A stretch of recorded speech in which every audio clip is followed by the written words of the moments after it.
Hi, and welcome to All Things Divorce. I'm Launi Sheldon, the host of All Things Divorce podcast. Today I'm here with Dr. John Moran, although he goes by Jack. So hi, Jack. Thank you for being here. Thank you, Lonnie, for having me. So Jack is a clinical psychologist who specialized in family court matters for more than 3 decades. He has worked with more than 1,000 families over the course of his career, performed several hundred custody evaluations, served as parenting coordinator, and provided services for hundreds of families navigating the challenges of divorce and establishing the next chapter for the family. For the last 15 years, Dr. Moran has specialized in families that confronted resist and refuse dynamics. And that's such a big thing here. I know everyone calls this alienation, right? And so you guys have kind of steered away from that, actually, that wording, haven't you? So the resist and refuse dynamics, such as parent alienation, but I don't think so many people aren't calling that anymore, I think. Is that true? Right. Yeah. The terms become so emotionally loaded and has multiple meanings. So the professionals tend to call it parent-child contact problems or resist-refuse dynamics, I think. They refer to parent alienating behaviors. Okay. So that there's clearly behaviors that parents can do that alienate the affections of the children. But it's not a syndrome. And to characterize somebody as alienating is really inflammatory at this point. Okay. And so in addition to writing chapters and journal articles, he's co-authored 2 books, Resist, Refuse Problems, which actually I very often recommend to clients. So Overcoming the Parenting Trap, these are very easy to read and very helpful for parents, by the way. It's the essential skills when a child resists the parent. And that one is actually for the parent who's being the parent who's the outed parent, right? Right, the resistant parent, right. Right. And the other one is Overcoming the Alienation Crisis, 33 Co-Parenting Solutions. So these are both great, super easy to read books and really helpful. He provides training and consultations to family, individuals, behavioral health professionals, attorneys, judges nationally and internationally. He's really, I don't know how to sort of say this without making you sound, older. But you were there at the beginning of this. You were, right. At the very beginning of, after moms got to have the kids all the time, right? When you really started looking at the psychology of the family dynamics in Arizona, you were on board at the very beginning. You were on there with my husband, right? I mean, right. the board. So right. I did my first presentation on alienation in Arizona in 1998. Wow. Okay. So yeah, 25 years ago. Yeah, so he knows his stuff. We're not really talking about that today, but I do want to just, as I always do, is the podcast is meant for information and entertainment purposes only. Listening to this podcast does not create an attorney-client privilege, nor does it create a doctor-patient privilege or relationship with Dr. Moran. I'm licensed only in Arizona. Dr. Moran is licensed in Arizona and in Florida. Though the things that we're going to talk about can easily be applied outside Arizona and even outside the United States. These are very common things. So today we are talking about forgiving the hurts of divorce. And this is hard, right? You've been divorced. I've been divorced. Right. There's a lot of pain. It's not the people that you don't like that hurt you. It's the people that you've loved the most that can really hurt you, where the forgiveness needs to be. So what kind of caught you to choose this topic to talk about? That's very interesting.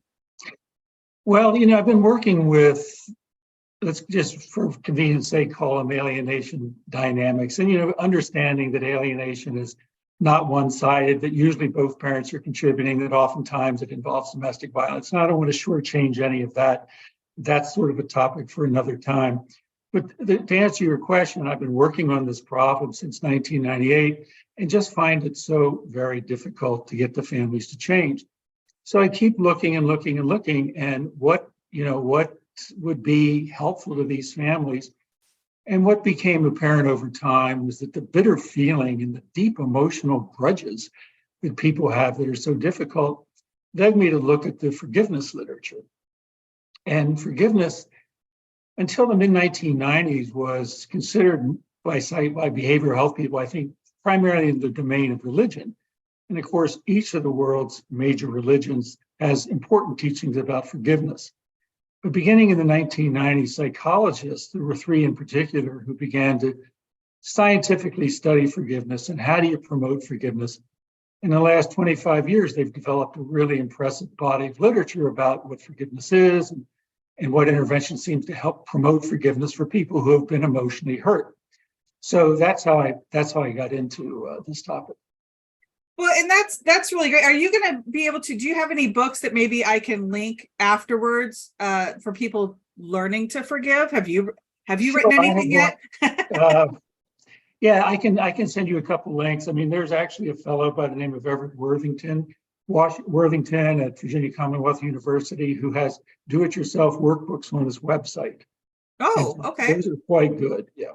Okay, that's great. So yeah, so I'll get some links after we finish recording this. That'd be great. Sure.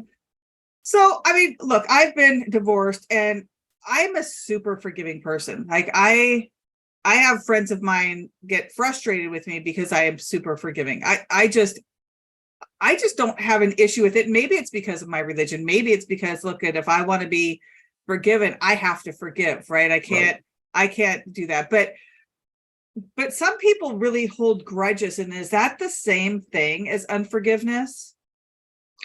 Well, it is. I mean, there's actually, you're mentioning two things. One is that the research shows that people differ in what's referred to as trait forgiveness. And some people are simply more forgiving than others. And then there is what's called state forgiveness. And so that is a particular act has occurred and how forgiving are people when they approach that act. So, in marriages, for example, an infidelity is, certainly a capital crime. And people are going to vary in how easily they're able to, process that hurt and get into a more forgiving state of mind. But one of the critical piece of all of this is that when we're emotionally injured, and the more significant the emotional injury is, and the closer the person is to us who, is the cause of that injury, the more deeply there's this cascade of cognitions, feelings, and behaviors. And the cognitions are angry, negative thoughts about the other person, a tendency to stereotype them, this shows that she's borderline or whatever it may be. That the affect is anger, bitterness, maybe a desire for revenge, and behaviorally, it's a tendency to avoid the person. So those are all really deep, and if it oftentimes, depending on the size of the hurt, takes a long time for people to get over. I mean, with somebody who's been the victim of an infidelity, I think typically it takes a year or two or more for the trust to be reestablished. So, indeed, the idea is that the opposite of forgiveness is unforgiveness, and unforgiveness is very much like holding a grudge. It's as if the person just keeps rehearsing the unfairness and the injustice and how awful it was for them. And they stay stuck in that kind of negative thinking cycle and emotional cycle. So when family members get caught up in this, like how do they get caught up? Is it just the neurons keep firing, the negative, like negatively reinforcing it? Kind of, how does that happen? Well, it depends on a number of things. I mean, number one, I guess, among them is what's called rumination. And, rumination comes from actually cow biology, I guess. Cows have multiple stomachs, and so they eat the grass. The grass goes into stomach number one, and then it passes to stomach number two, where it's re-chewed. And so that's rumination. It's just re-chewing over and over and over.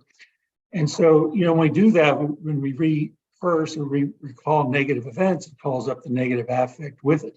And so it kind of, becomes a self-sealing cycle. But, it depends too on how serious the hurt is. So, for example, in the cases that I deal with, if a parent feels like the other parent is not safe for the children, they're going to have extremely strong feelings about the desire to protect the child. Or if on the other side, a parent feels like they're being deprived of their access to their children and their right to parent their children. I mean, how much stronger can the feelings get than that? So it just tends to really get embittered and entrenched and become very difficult to work your way out of. So now you did talk about a book that person has online, but does psychology have a therapy to promote forgiveness?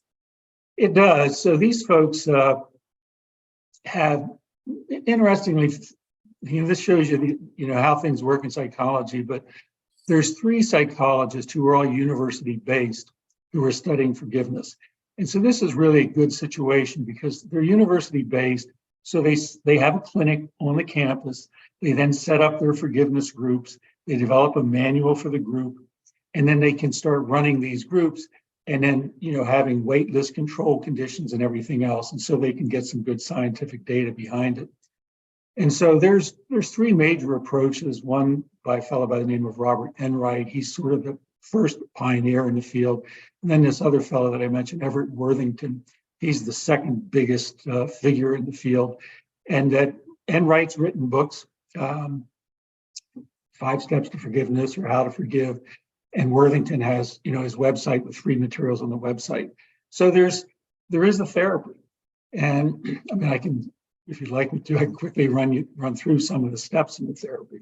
Love to hear some of the steps, because I am going to sort of push further, because I mean, look, as a family law attorney, Right. We all have clients who just can't forgive. And so after you give me those steps, I might ask for another 1 or 2, what can we really do to help push this? Because so if you can give me steps, I'm sure our listeners would love to hear that. And anything to learn to help them get through it, because the unforgiveness is part of what actually causes a lot of the alienation, right? Whether it's purposeful or not purposeful. Right. I've seen some people that just, they don't even seem like they're not trying. They're not trying to alienate. They just do certain things or say certain things that create that resistance with their child going there. And a lot of that might be their own needs, right? For the child to feel like they need to be there and take care of that parent. Right. Well, it's clear that there's a ton of research that shows the first year or 2 after the divorce, more than 80% of the couples are angry at one another and feel hostile. After, 2 or 3 years, it's down to about 20%. The other, 80% have kind of processed it and they're like, okay, fine, let's just get on with things here. But the other situation that I see in my treatment cases is that it may be that, the mom and dads have fought about whether alienation occurs or not. And that fight kind of ends and the parents agree, okay, we got to do something to pull this family back together. So both parents are interested in doing that. And then it's the kids who are hanging on to unforgiveness. And you can't motivate them. It's really hard to motivate them. I mean, the parents are motivated because they know what's right and they want to be moral people and they want to be forgiving, loving people. And the kids are like, I don't care, I'm doing fine. So that's a difficult problem. But first off is that you have to recognize that forgiveness has been around for 3,000 years or more, and it's accumulated a lot of meanings. And so first, from a psychological point of view, is to define what it's not. So forgiveness is not condoning, it's not pardoning, it's not agreeing to have a relationship with anybody.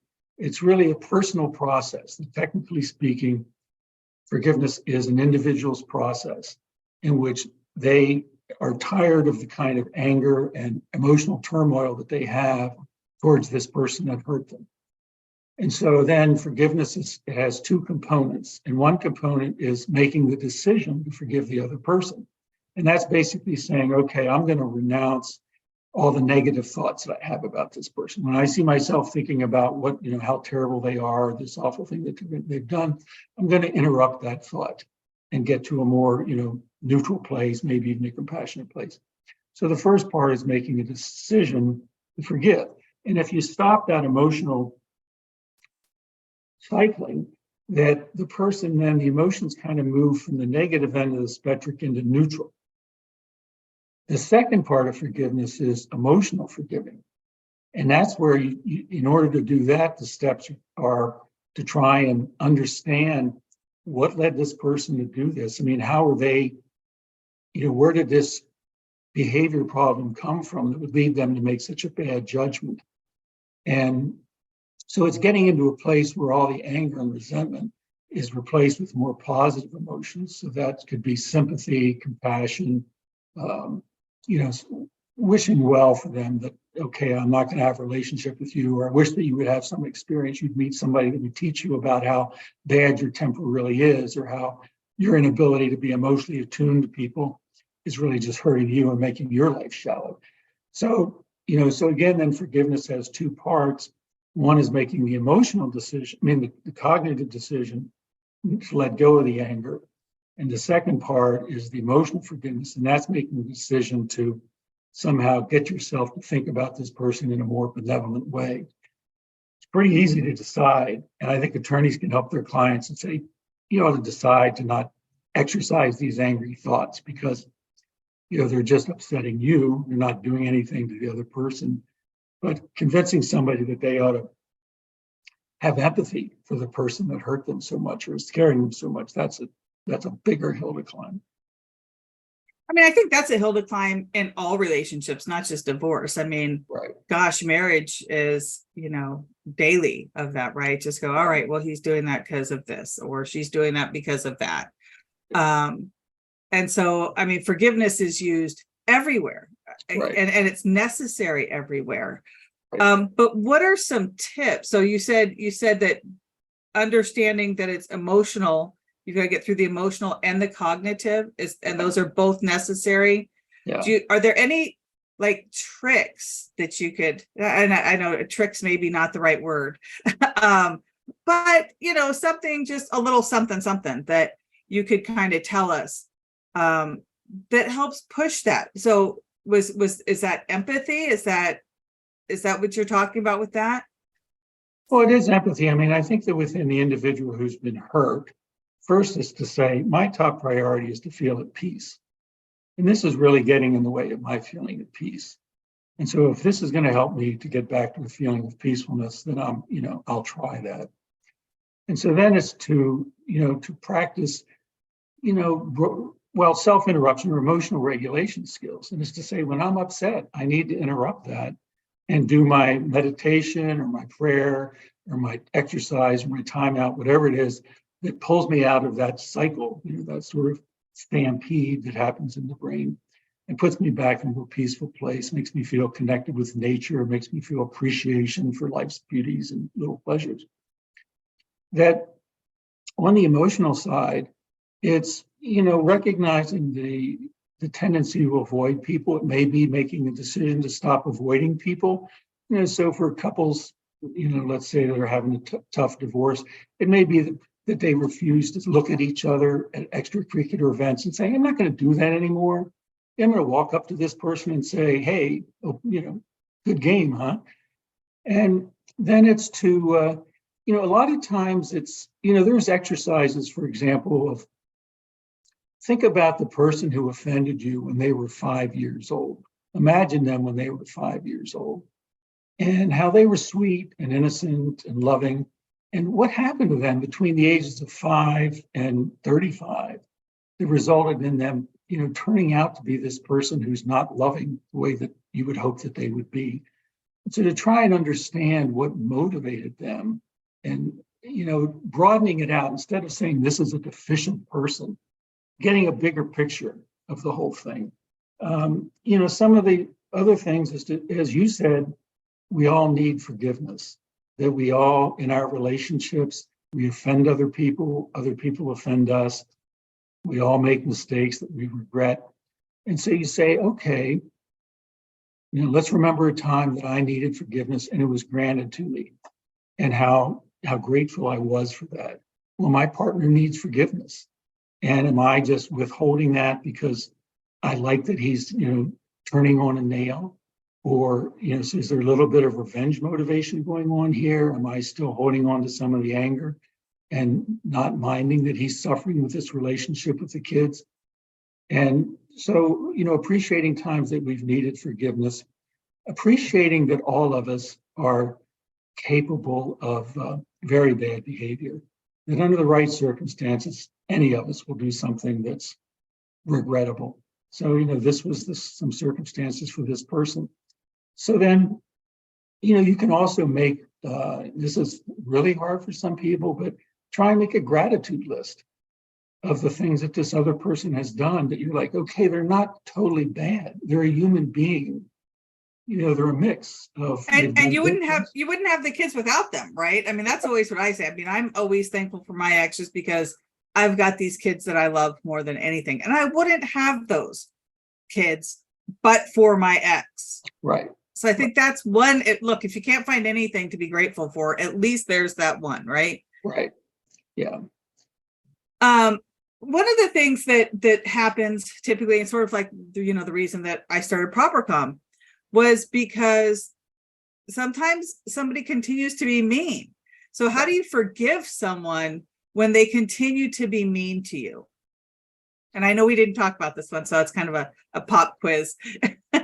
No, that's fine. I mean, I think that, one answer to that is, if you think about what Christ did when he was on the cross. I mean, he said, forgive them, Father, they know not what they're doing.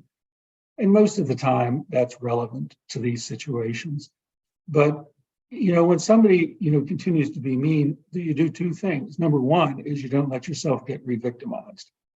So there's part of the anger about being hurt that's justified, and it's really healthy anger.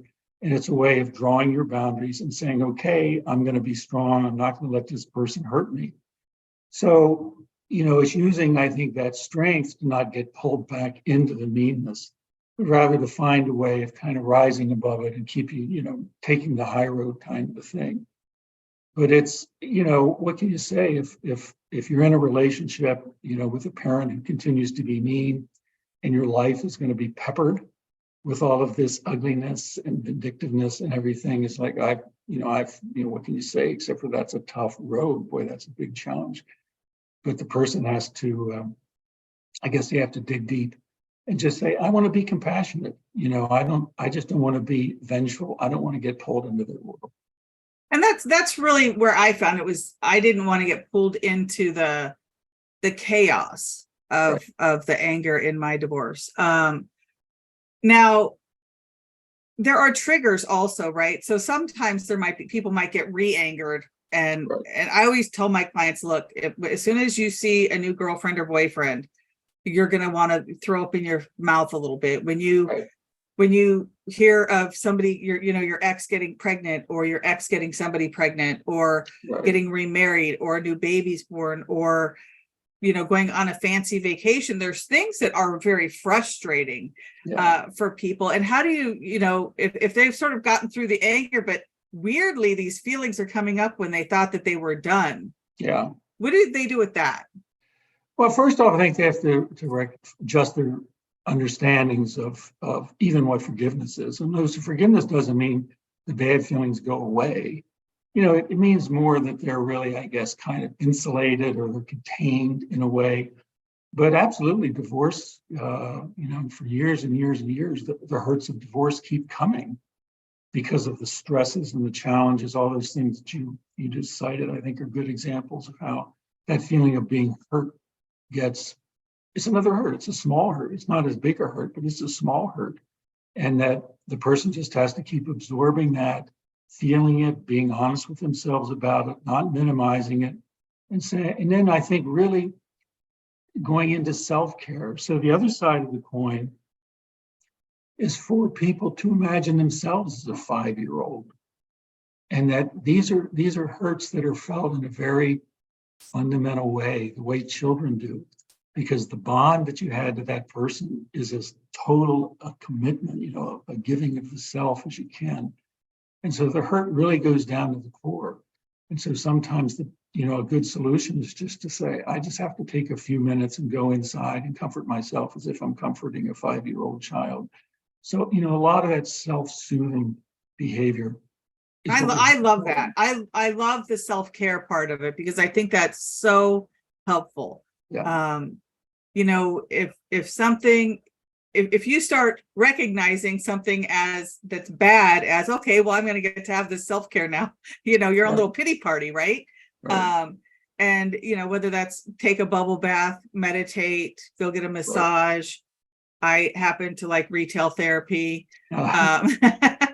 So there are ways to kind of get through stuff, and just to get through it. And then once you're through it, and you get better at getting through it, right? All right. Well, one way of defining the difference between a good day and a bad day is that when we're in stress, whether we're being hurt or, you've just gotten a letter from the other attorney that's, infuriating, on those kinds of days, our automatic thinking, this chatter that goes on in our mind gets really activated. And so you get the letter, that mischaracterizes you in some way. And the rest of that day, your mind is going to go back to that letter 50, 60, 100 times. So 100 times you have to do self-care. You have to see your mind going back to that, being how angry and upset you are and saying, that's out there. I'm going to come back to this part of me that's calm. I'm going to come back, into my absolute, most mature, highest areas, because the emotionality, tends to be more basic and, kind of biological and stuff. And it runs its course, and you can't stop it from running its course. You can only kind of be at the top of the mountain and look down on it and just say, okay, that's okay. That's there. I'm up here. I'm not going to let that dominate me. Yeah, I like that. Just let it run its course is really, it has to do it. So don't fight it. Right. And just, kind of get through it that way. Well, thank you so much. Thank you so much for your input, and thank you so much for being here. I really appreciate it. I will add the links that we'll talk about. Sure. Or that we talked about earlier. I'll add those links too. So thank you so much for being here, Jack. Great to see you. Hello to everybody for me. Oh, thank you. Especially Steve.